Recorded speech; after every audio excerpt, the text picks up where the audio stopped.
All right, everyone. Welcome to another one of Visiblepreneur. Today I've got with me a gigantic caveman. No, I'm just kidding. The beard just tells it all. But anyway, so what he specializes in is he takes the shit out of IT, and I'll let him word it because he does a better job than I do. But yeah, he's a geek, computer expert, uh, specializing in your cybersecurity. So, with that being said, Kevin, why don't you tell us what is it you do, and of course, what got you into all of this? All right. Well, first of all, Kevin Stevenson here. I started an IT company back in 2008, and we don't take the shit out of IT. We take the sh out of IT too. So you gotta quite write that. but I started doing computer work, when I was a kid, and I just really enjoyed it. Loved the work. I played around with the computer, and a lot of the stuff I did was, pre-internet stuff. It's where you had dial-up modems and all those fun things. When I was at school, went to university studying engineering, I started working for the help desk, working on student, faculty, and staff computers, and and then I also worked for an ISP and doing tech support calls like that. So I just kind of always been in this and played around with computers and it just sort of eventually turned into a business. Yeah. Yeah, no, that's awesome. I like that. Matter of fact, as you mentioned, going back to the dial-up modem days, oh boy, I think there's only very few people that actually remember that. So, did you have a chance to work on that? What was your take on it? I mean, yeah. So, like when I worked for the ISP, all the people that were connecting to that ISP were dial-up users. There wasn't broadband at the time, and so nowadays, someone has a problem with the computer, they call us up, we say, okay, well, go to our website, download the quick support app, and install it, give me the numbers you have, and bing, bang, boom, we're in, and we can help you out. Back in the dial-up days, we were working on them getting online to help them get dialed up. So it was all working blind, trying to figure out, walk them through getting them online and hook up their modem. So yeah, it was painful, to say the least. But yeah. Oh yeah, no, it sounds like a painful process because even though I was a kid, but I remember, you hear the little, you hear all the little chimes, sound. right? Yeah. Oh man, that was so awesome. So, when you say that you started off like turned this into a business, but what was your passion behind IT services? Like, what was your passion behind? So I, it's really just a love of technology. That's my passion, really. So computers solve a lot of problems, and I was always the kid growing up that, if you remember VCRs at the blinking 12 Of clock, course, of course. it's like everybody's like, oh, can you fix that? And so I just started doing that sort of stuff when it comes to computers too. It's like I can't get online, or I can't this or that, whatever. And I just do it, and didn't just stay specifically with computers. We're talking about my phone or just any kind of technology product, like helping people get it set up. So you got into not just computers itself, but pretty much anything that had to do with technology. Oh yeah, absolutely. So and even today, I help people, with like, figuring out your smart home, hooking that stuff up. And it's not really computer related to hook up a Chromecast or a Google Home or an Alexa. Oops, shouldn't say that with the she shall not be named. Because it's technology, and if you don't enjoy messing around with that stuff and tinkering, then you don't enjoy that. It's like a mechanic, if you will. there's people that like to work on cars and stuff like that, and so it's sort of the same thing. It's like, but at the same point in time, no mechanic wants to go over to everybody's house, and the first thing they ask them is, can you take a look at my car? Yeah. And so we experience that same thing, every day. I walk into a room, it's like, I got a computer problem. Can you help me? Well, yeah. And I don't mind doing that. And actually, I love doing that, to be honest. But eventually, it's like, what if these people could pay me to do this stuff? Yeah. And, I'm talking, years ago. And so I started doing that back in college. I started out by making some websites for local businesses. I started out with there was an automotive shop, repair shop that needed a website. So we built a website. There was a bookstore that needed a website and a couple of things like that. And so I started out kind of in the programming science and, learning HTML and doing that sort of stuff. And those were the first kind of IT paying gigs that I got. And then eventually I started, fixing people's computers, and occasionally, get paid for that sort of stuff. And when I moved to St. Louis, I worked for a company, and they had an outsourced IT that, to be honest, were not doing a great job. It's not like they were neglecting them per se, but they just weren't really meeting the needs. So I just started putting that IT hat on when I was there, even though it wasn't really my job. And eventually it's like, well, I'll just do this for you guys. And that's kind of how I really started transitioning to doing that. And I left that company, went to work for another company, but I retained retained the services. They retained my services, doing the IT there.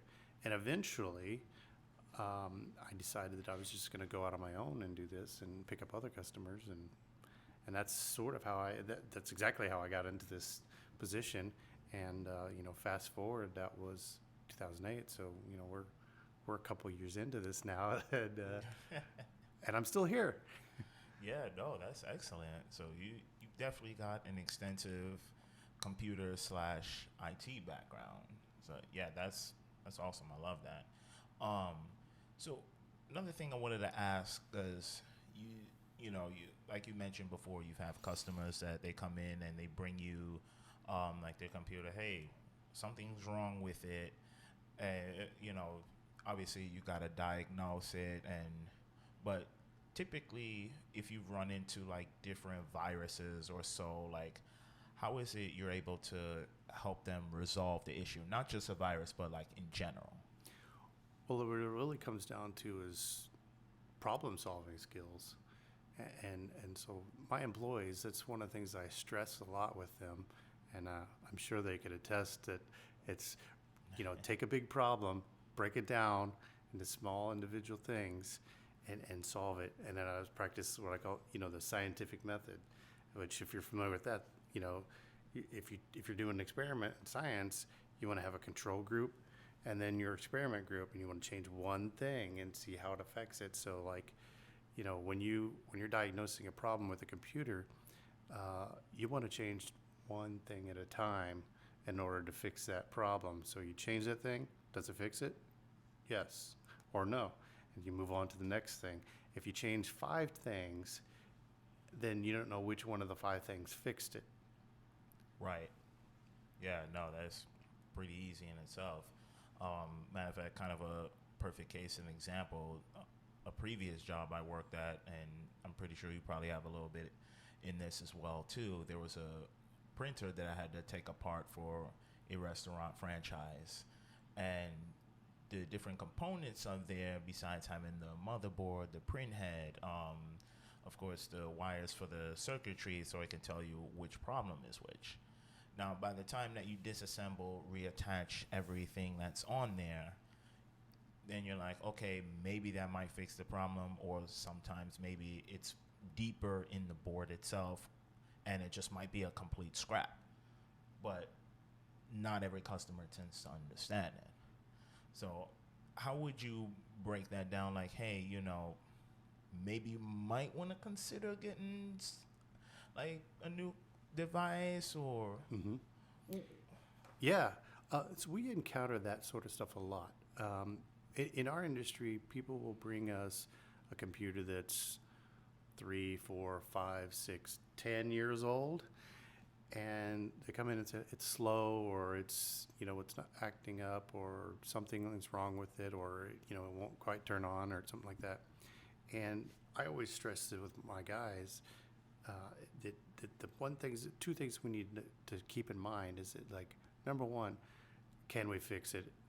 Obviously, but we don't want to take and put more repair cost into something that isn't worth that. If you bring me a 4 or 5 year old computer that's worth $150, it doesn't make sense for me to charge you $300 to fix it.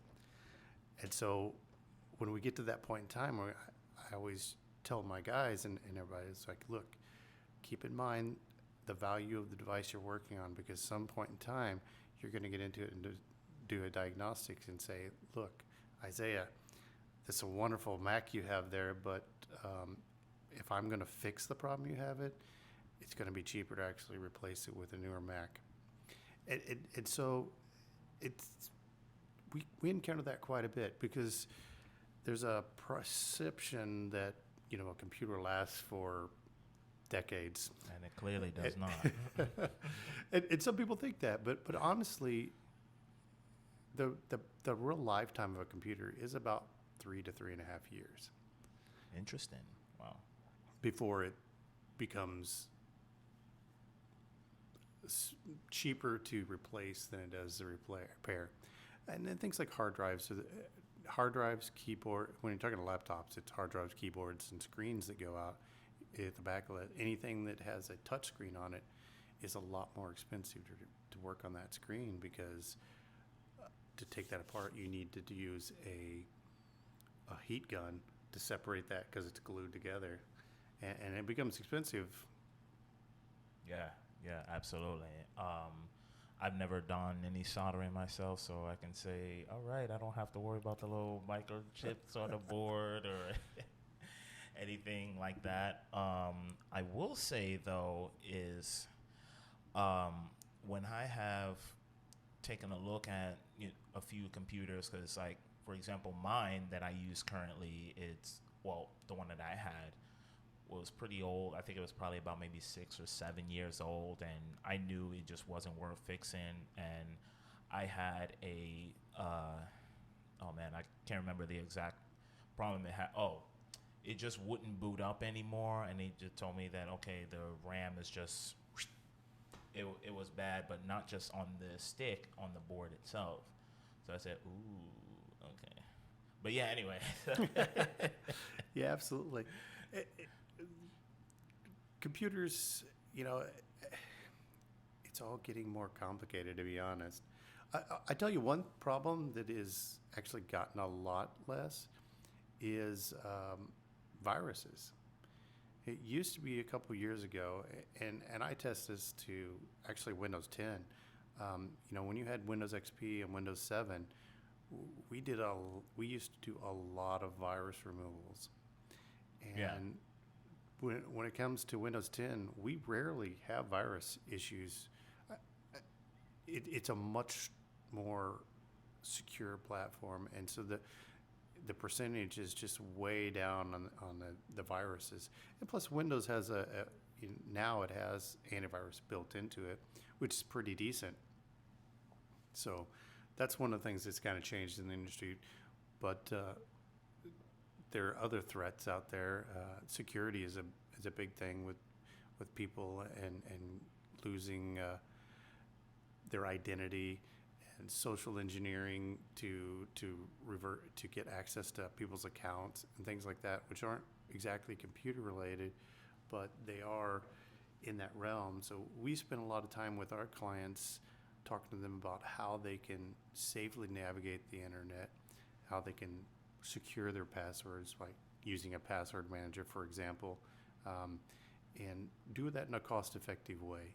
And so a lot of companies I don't want to break the bank, you know. And so we focus on small to medium-sized businesses, and so they don't have enterprise budgets. And so we find solutions that fit the size of the company and the people's budgets. So that's kind of a unique area that we fit in.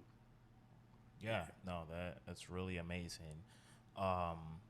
So one of the things I'm pretty sure as an IT guy, you probably get this a lot, is how is it that someone can safely secure their browsing site? Like, let's say that they're going on to maybe a website that, they're sending an email, so to speak, and they're tired of being tracked by third-party internet service providers, so to speak. I'm probably not wording that right, but how can someone go by doing so? Yeah. So, a couple simple things that you can do to browse the network, the internet, a little more anonymously, a little bit more securely is number one, install an ad blocker. There are a lot of vectors that come through ads. Malicious intent people will purchase ads and can inject, a lot of things used to come through Flash. And number two, if you're worried about privacy, stop using Chrome. I mean, honestly, and even Chrome, Google's getting better at this. But if you love Chrome and you love all the features and the way it renders, take a look at Microsoft Edge. It's Chromium based, so it's based off the same rendering engines that Chrome uses, and they've stripped a lot of that stuff out of there. Or even better, go take a look at the Brave browser, which will sandbox a lot of stuff and block a lot of things. I'm a personal big fan of Firefox. Firefox also has a much more security-minded, privacy-minded set. You just spend a little bit of time, change your browser up. VPNs are great too. If you're in a public location, say a Starbucks type of place, hop on the internet there. Yeah. And if you got access to a VPN, that'd be a good place to use a VPN, just because you don't know who else is on that network that might be able to access your PC locally, and a few things like that. And as far as the biggest thing you can do for protecting your accounts from getting hacked or compromised or whatever is, number one, use a password manager so that you have different passwords for all your logins, so don't reuse passwords. And number two, turn on multi-factor authentication anytime you can. The two-factor authentication will save you much headaches. You've been to the websites and they say, here's a security question, your favorite car, your favorite color, blah, blah, blah. Those are all personal informations that a lot of times, your mother's maiden name, well, we can find that on the internet. So yeah. It's not a good question to ask. Right. So the other thing I tell people is that all those questions, those security questions they call, is lie. And put it all in your password manager. So I like to call them insecurity questions, because those social engineering is a lot of how people get compromised now. So they figure out through those security questions that you answered correctly to get access to your account, to reset it, to get in there, and things like that. So, yeah. Yeah, wow, that's interesting. So it sounds like I need to get on Firefox as soon as possible. So. Yeah, or Brave browser. It's a good one too. Brave browser? Oh. Brave, yeah. Oh, Brave browser. Yeah. Oh, yeah. No, that's interesting. So now that we got all of this out the way, as a matter of fact, when you mentioned ad blocker, there are some websites out there, they hate when you use it. Like, they get out there and it's like, oh, you're using an ad blocker, we want you to turn that off in order to be on our website. And they're just like, no, because some places specialize in ads. I love ad blocker to death. It's a very powerful tool in itself. Absolutely. Yeah, so my theory on that is that turn the ad blockers on when you come to a website that pops up that says this, hey, I noticed you're using an ad blocker. That's how we make money. Consider turning it off. Well, maybe actually consider turning it off. You're at that website and you want them to be able to make the revenue, go ahead. If you trust that website, turn the ad blocker off for that website and let them get their revenue. Yeah, no, that's a good point. So, one of the other questions I wanted to ask too is that because this is one of the biggest things that's coming out is being able to for like maybe this will more fall under a medium-sized business. So, servers, because I don't know too much about this, but from the way it looks, it kind of can get complex about it, like far as protection, far as someone hopefully trying to get into it, but they have that firewall. So, what would be your recommendations on protecting your servers? Yeah, the first thing I would do is hire a managed IT services provider. Right here, like us. Let me break that down just a little bit. So businesses, they didn't get in business to do IT, right?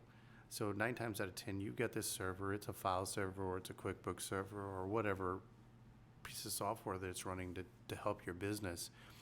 Do you really want to take the time out of your day to make sure that thing is safe and secure? No, you want to go do business and making money in your business.